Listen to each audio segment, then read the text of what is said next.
Pumunta nga kami ni Baby Motuwing dito sa Pacol View.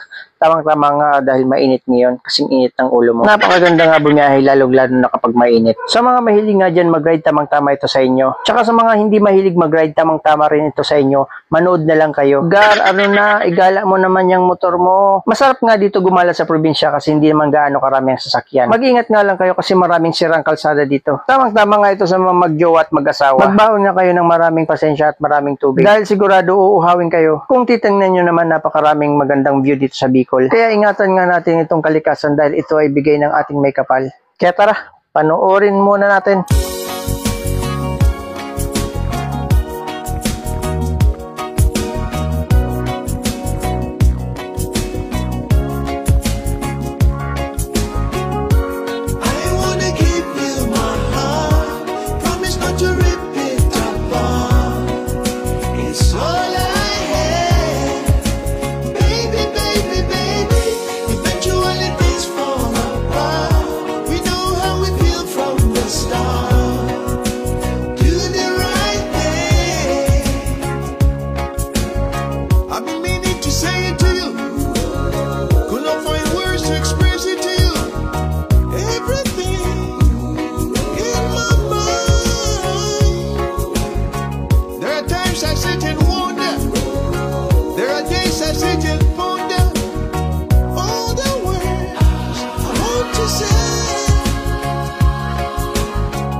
Nandito na kami sa Welcome to Santa Magdalena. Malapit na nga kami dyan. Pahinga ng konti, then back na ulit.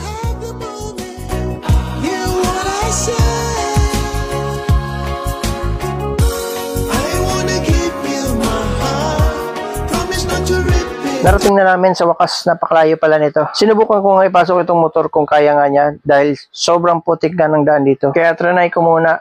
Tingnan natin kung maputik nga dun sa dulo pa. Nasa sa inyo naman yan kung gusto nyo ipasok. Mag-ingat lang kayo dahil madulas nga lang dito.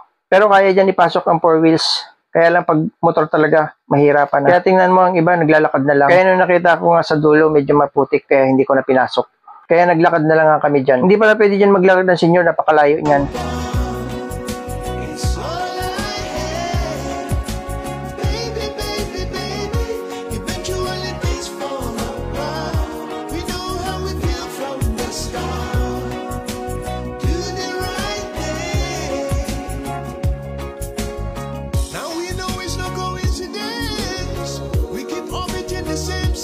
Meron pala dyan entrance sa bata 20 pesos. Sa matanda naman naisip bata 45 pesos.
Ito lang naman makikita niyong view pag pumunta kayo dyan.